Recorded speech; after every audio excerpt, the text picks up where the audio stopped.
তো দেখো বন্ধুরা, এখন বাজে হচ্ছে কটা বাজে বলো তো? 2:15 বাকি। তো এখন দুপুরে খাবার দাবার খেতে বসে গেছি। তো স্নান টান করে পুজো দিয়ে দেখো একদম রেডি হয়ে এসে গেছি মানে খেতে।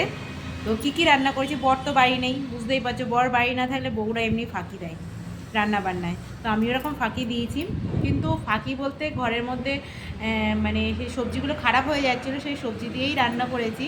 তো উচ্ছেগুলো একদম হলুদ হয়ে গেছে, বাইরে খুব গাড়ির আওয়াজ, একটু ম্যানেজ করে নিও তোমরা। তো যাই হোক, উচ্ছেগুলো একদম হলুদ হয়ে গেছিলো। তো কি করব, ফেলে দেবো? তো ভাবলাম উচ্ছে ভর্তা বানাই, মানে উচ্ছে বাটা। তো সেটাই বানিয়েছি। তোমরা যদি চাও রেসিপিটা আমি অবশ্যই দেব। আর হচ্ছে পটলগুলো একদম হলুদ হয়ে গেছিলো। এখানকার পটল জানো না, মানে কি বলবো, হচ্ছে আমাদের ওখানে পটল দাও কিছুদিন, মানে কলকাতার পটল কিছুদিন রেখে দিলে হলুদ হয় না, এখানে আজকে আনলে কালকে হলুদ হয়ে যায়। তো কী করবো, পটলগুলো ফেলে দেবো। 40-50 টাকা করে কেজি, বুঝতেই পারছো সবজির কেমন দাম। কিছুদিন তো আগে 70 টাকা 80 টাকা করে সবজি যাচ্ছিল, তো এখন একটু দাম কম হয়েছে। তো তার জন্যে পটলটা, পাকা পটল সবাই খায়, কিন্তু পাকা একদম পেকে যাওয়া উচ্ছে সবাই অত ভাজা খেতে ভালো লাগে না। তো আমি ভাবলাম ভাজা খেতে সত্যিই ভালো লাগে না, এমনি কড়ার গায়েতে লেগে যায়। কি করব, তো ভাবলাম উচ্ছেটা ভর্তা বানাই।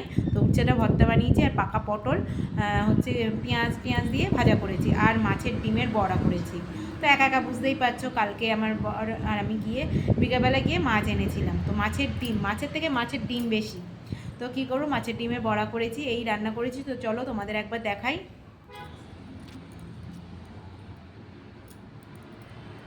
এই যে দেখো, দেখতে পাচ্ছ, এইটা হচ্ছে উচ্ছে ভর্তা। তো হলুদ দিয়েছি, তো ওই জন্য উচ্ছেটা হলুদ হলুদ লাগছে, বুঝতে পারছো না। আর হচ্ছে এই যে হচ্ছে পটল ভাজা, দেখো পেঁয়াজ আছে, শুকনো লঙ্কা আছে, কাঁচা লঙ্কা আছে, আর এই যে মাছের ডিমের বড়া। তো এই যে দেখো, চলো একটু মাখিয়ে খাই।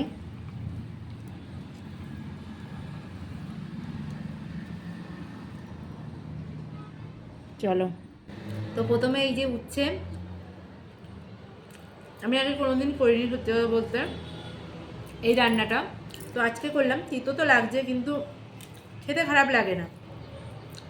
তোমরাও বাড়িতে বানিও, চাইলে একটু মিষ্টি দিতে পারো, আমি মিষ্টি কিছু দেইনি, কিন্তু ভালো লাগছে। একটু ঝালটা বেশি করে দিতে পারো, আমি একটু ঝাল কম দিয়েছি, তাহলে কিন্তু খেতে ভালো লাগবে। যারা উচ্ছে খায় না, তারাও খেয়ে নেবে।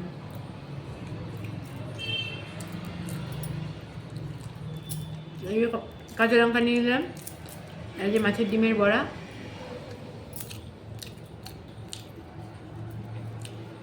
ভালোই লাগছে।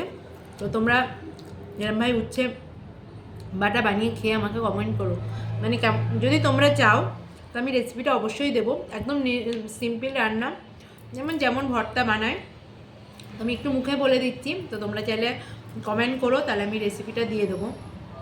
উচ্ছে, রসুন, কাঁচা লঙ্কা দিয়ে সেদ্ধ করে নিয়েছি, তোমরা চাইলে ওর মধ্যে পেঁয়াজও দিতে পারো, দিয়ে সেদ্ধ করে নিয়ে একটু লবণ দিয়ে সেদ্ধ করে নিয়ে তারপরে মিক্সিতে পেস্ট করে নিয়েছি। তারপরে তেলের মধ্যে একটু পেঁয়াজ কুচি, একটু শুকনো লঙ্কা ফোড়ন দিয়ে পেঁয়াজটা হালকা ভালো করে, মানে একটু ভাজা ভাজা হয়ে গেলে বাটাটা দিয়ে দিয়েছি, দিয়ে সামান্য লবণটা আমি লাস্টে দিয়েছি, কারণ বাটার সময় লবণ দিয়েছিলাম, তো ওই জন্যে বুঝে, মানে তারপরে লবণ দিয়েছি। লবণ দেওয়ার পরে একটু হলুদ দিয়ে ভালো করে শুকনো শুকনো করে দেখো একদম মাখা মাখা হয়ে গেছে, তখন নামিয়ে একটু লাস্টে সর্ষের তেলও দিয়েছি, কাঁচা সর্ষের তেল। তো চলো, এটাই ছিল আজকে দুপুরের খাওয়া দাওয়া। তো চলো আমি খাওয়া দাওয়া করে নিই, আর তোমরা কী খাচ্ছ আমাকে অবশ্যই কমেন্ট করে জানিও। তো চলো, টাটা।